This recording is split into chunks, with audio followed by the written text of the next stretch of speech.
اللہ کے نام سے شروع جو نہایت مہربان اور رحم کرنے والا ہے۔ اللہ کی اطاعت کرو، اس کے رسول صلی اللہ علیہ وسلم کی اطاعت کرو، اور ان کی جو تم میں صاحب امر اہل حق ہیں۔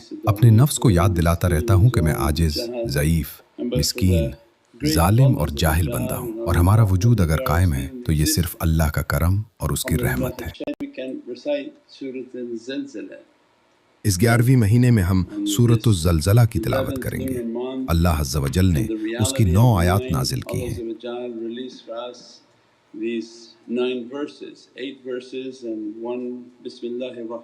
8 آیات اور 1 بسم اللہ۔ اس صورت میں بڑی طاقت ہے، اور اس کا تعلق اس روحانی آئینے سے ہے جسے اللہ نے اس صورت کی حقیقت کے ساتھ جوڑ رکھا ہے۔ And Allah Azza wa Jal linking that with Surah Al-Zalzala. Inshallah. أعوذ بالله من الشيطان الرجيم بسم الله الرحمن الرحيم إذا زلزلت الأرض زلزالها وأخرجت الأرض أثقالها وقال الإنسان ما لها يومئذ تحدث أخبارها بأن ربك أوحى لها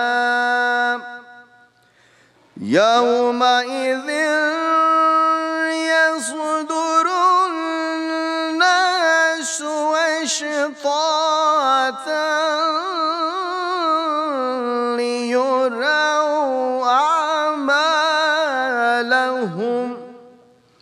فمن يعمل مثقال ذرة خيرا يره ومن يعمل مثقال ذرة شرا يره صدق اللہ العلی العظیم۔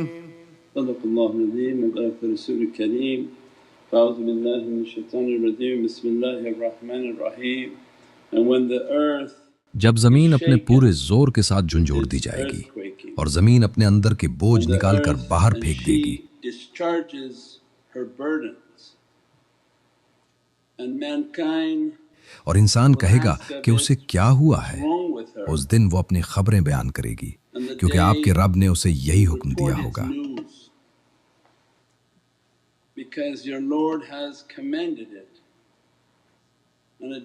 اس دن لوگ مختلف گروہوں کی صورت میں تقسیم ہو جائیں گے تاکہ انہیں ان کے اعمال دکھائے جائیں۔ جس نے ذرہ برابر نیکی کی ہوگی وہ اسے دیکھ لے گا، اور جس نے ذرہ برابر بدی کی ہوگی وہ اسے دیکھ لے گا۔ صدق اللہ العظیم وبلغ رسول الکریم۔ الحمدللہ رب العالمین۔ اولیاء اللہ ہماری زندگیوں میں تشریف لائے اور معرفت کے اس راستے کی وضاحت کرتے ہیں کہ یہ زمین ہماری اور پوری انسانیت کی نمائندگی کرتی ہے۔ چاند ہدایت کی علامت ہے اور سورج نور محمدی صلی اللہ علیہ وسلم کی علامت ہے۔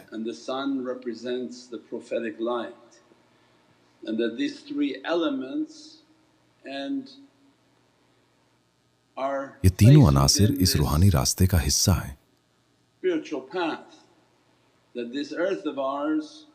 اللہ پاک آپ کو باہر آسمان افق میں نشانیاں دکھاتا ہے اور آپ کے اپنے اندر بھی نشانیاں دکھاتا ہے۔ جب ہم مراقبہ اور غور و فکر کرتے ہیں، ہم باہر کی دنیا اور کائنات پر تو خوب غور کرتے ہیں کیونکہ اسے سمجھنا آسان ہے، لیکن لوگ اپنے اندر جھانکنے سے گھبراتے ہیں کیونکہ انہیں ڈر ہوتا ہے کہ کہیں انہیں ایسی خامیاں، سچائیاں نہ نظر آ جائیں جو انہیں بے چین کر دیں۔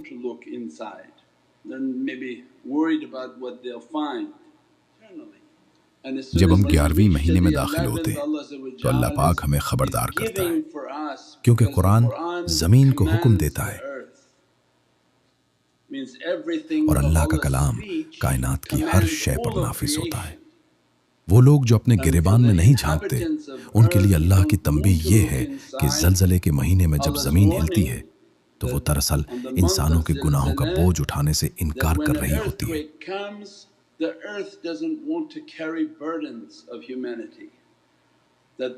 آخری ایام میں یہ بوجھ اس قدر بڑھ جاتا ہے کہ کائنات کی کوئی بھی چیز انسان کو برداشت نہیں کرنا چاہتی۔ زمین ان گناہوں سے تھک چکی ہے۔ جو گناہ انسان اس غلط فہمی میں کرتا ہے کہ اسے کوئی دیکھنے والا نہیں،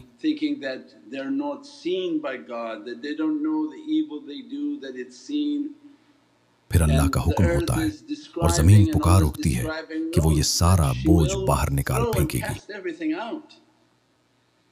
جیسے ہی اللہ کا حکم ہوتا ہے، زمین یہ بوجھ اگل دیتی ہے، کیونکہ پوری فطرت اور کائنات اللہ سے فریاد کر رہی ہے۔ یہ انسان جنہیں تو نے فضیلت دی، یہ سب کچھ تباہ کر رہے ہیں، ہر چیز کا ناجائز استعمال کر رہے ہیں، یہ بوجھ بن چکے ہیں اور اپنے آپ پر اور ہر چیز پر ظلم کر رہے ہیں۔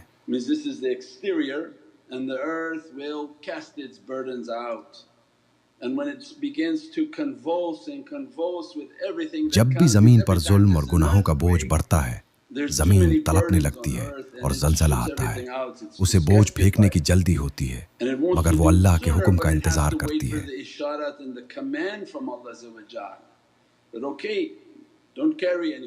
جب حکم ملتا ہے تو وہ اس طرح ہلتی ہے جیسے پوری انسانیت کو نگل لینا چاہتی ہو۔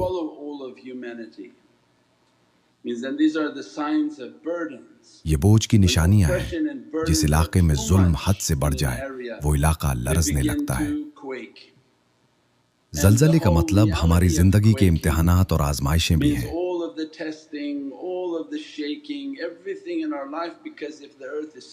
اگر زمین ہماری اپنی ذات کی علامت ہے تو ہمارے اندر بھی زلزلے آتے ہیں۔ ہر تنگی کے بعد کشادگی آتی ہے، سکڑاؤ کے بعد پھیلاؤ ہے۔ زمین تنگ ہونے سے مراد ہے جیسے زمین جھٹکے کے بعد اپنا بوجھ باہر نکال دیتی ہے، ویسے ہی ہماری آزمائشیں ہمیں پاک کرتی ہیں۔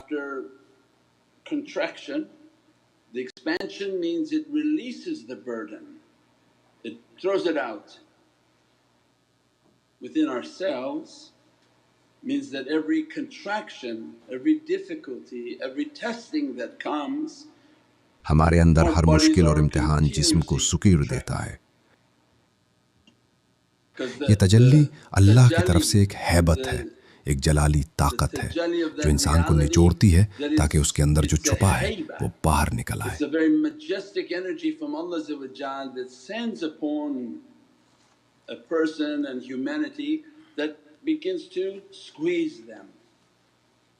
اللہ انسانوں کو اس لیے جھنجھوڑتا ہے تاکہ ان کی روح کی حقیقت باہر نکل سکے۔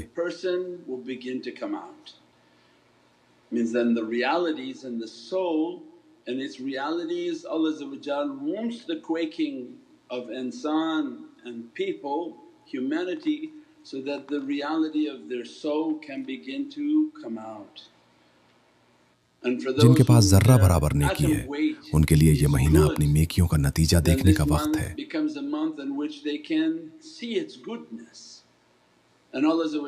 اللہ ایک چھوٹی شے کی مثال دیتا ہے کیونکہ اس دور میں ایٹم کا تصور نہیں تھا،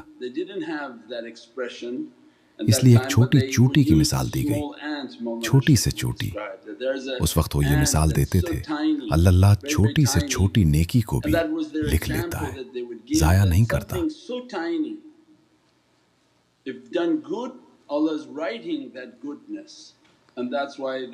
اس لیے ہر اچھا عمل کرنے کی تاکید کی گئی ہے کیونکہ اللہ ہر نیکی کو 10 گنا بڑھا دیتا ہے۔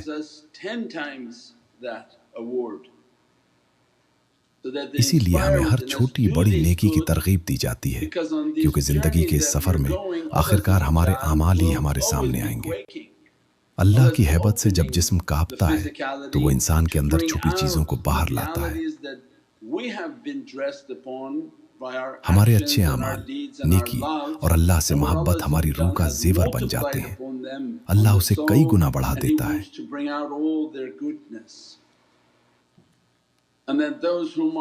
جو برے اعمال کرتے ہیں اللہ ان کے کردار کی برائی کو بھی سامنے لے آتا ہے تاکہ انہیں توبہ کرنے اور اپنی اصلاح کرنے کا موقع مل سکے۔ جب برائی سرزد ہوتی ہے تو اللہ عز و جل کی طرف سے ایک آزمائش ہے۔ کیا آپ اس برائی کو دیکھ کر توبہ کرتے ہیں، اپنی اصلاح کرتے ہیں اور برائی کو چھوڑ کر نیکی کے سمندروں کا رخ کرتے ہیں؟ 11ویں مہینے کی اہمیت یہ ہے کہ اللہ اس مہینے میں ہماری روح کو اپنا خاص آئینہ دکھانا چاہتا ہے۔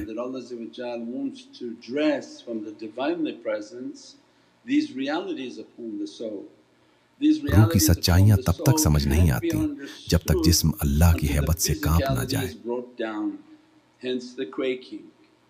حتیٰ کہ جب ہم اس دنیا میں آئے، ایک سکڑاؤ کنٹریکشن کے عمل سے آئے۔